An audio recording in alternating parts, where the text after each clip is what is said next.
High বন্ধুরা, আসসালামু আলাইকুম। সবাইকে শুভ সকাল। কেমন আছেন সবাই? আলহামদুলিল্লাহ, আমরাও ভালো আছি। তো সকালবেলা বাজারে গিয়ে আজকে মাছের উদ্দেশ্যে যাওয়া হয় নাই, তারপরও কয়টা নিয়ে আসলাম। মাছ আসতে করে অবশ্যই, তারপরেও যেহেতু আবার সহজে যাব না, তাই নিয়ে আসলাম একটা রুই আর সেই আগের তেলাপিয়া। মোটামুটি কয়েকদিন ধরে একটু পুকুরের মাছটি খাইতে ভালোই লাগে। শীতের দিন দেখে নাকি জানি না। তো বাজারে গিয়েছিলাম, কেন একটু অপেক্ষা করেন, দেখাচ্ছি।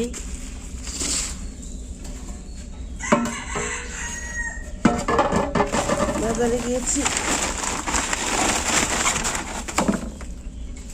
কি এনেছি দেখেন।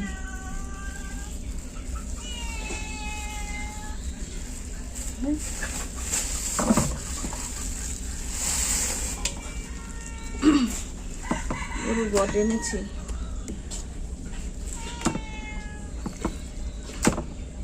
আচ্ছা,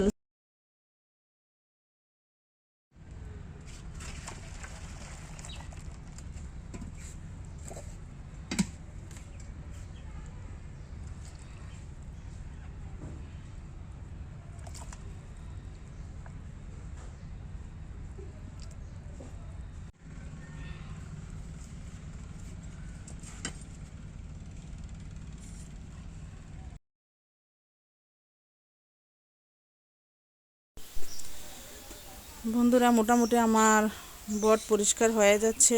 চিকুনটা নিতে একটু কষ্ট, কারণ এটা ফাটতে হয়েছে, তারপরে পানিতে সিদ্ধ দিয়েছি, অনেকবার ধুইতে হয়েছে, নদীর মধ্যে নিয়ে এটা ধুয়ে আনছি। তো এই হয়েছে আমার বট পরিষ্কার শেষ, কাটাও শেষ। তো এখন আমি এগুলি প্যাকেট করে নিচ্ছি। 4টা প্যাকেট করব, একটা প্যাকেট আজকে রান্না করব 1 ভাগ, আর 3 প্যাকেট আমি রেখে দিব। ইচ্ছা করলে একদিনেই খাওয়া যায়, কারণ বট এমন কার পছন্দ না, সবাই খেতে পারে এবং প্রতিদিনই খাওয়া যায়, কিন্তু খাওয়া তো সম্ভব না, কারণ আমরা অর্থের উপর নির্ভর করে সংসার চালাতে হয়। সীমিত পয়সায় আমাদের সংসার, আর এটা নিয়ে আমাদের জীবন।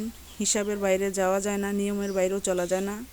তাই আমি এটা 4 ভাগ করেছি, 1 ভাগ আজকে খাবো। আজকের জন্য একটু বেশি নিয়েছি, যেহেতু জায়ের আছে, তারা খাবে, আর বাকিগুলি পরে খাবো। ছেলে ডাকা থাকে, ও যখন আসে রান্না করব, এই আর কি। হিসাব করে চলতে হয়। বর্তমানে দেশের যে পরিস্থিতি, প্রতিটা জিনিসের দাম বাড়তি, হাতের নাগালের বাইরে। বাজারে গেলে হিমশিম খেতে হয়, খুব চিন্তায় আছি।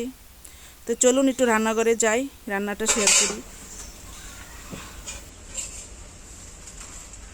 এগুলি কাটার পরে এখানে গরম পানি দিয়ে, এই বলটা দিয়ে 1 বল গরম পানি কইরা 7টা দোয়া দিছি। দেওয়ার পরে ময়লা উঠাইয়া পরে সিদ্ধ দিছি। সিদ্ধ দিয়ে এখন রান্না করব, কারণ বডের ব্যাপার তো ভালো করে ধুইতে হয়। গরম পানি ছাড়া এগুলো ধোয়া যায় না, যেহেতু চর্বি জাতীয়।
চাপিলা মাছ ভাজা,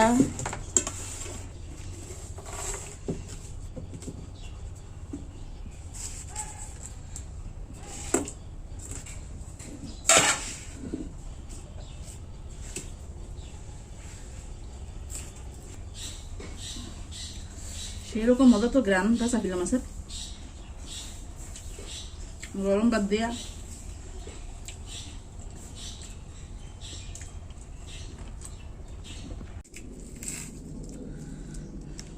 খাইলাম বাটি।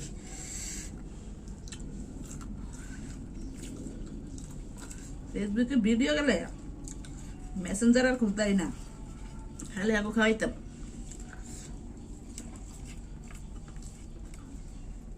হ্যাঁ, জানি না জিনিসপত্রের কত দাম, খালি ওগুলো খাওয়াইতাম।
মোটা মোটা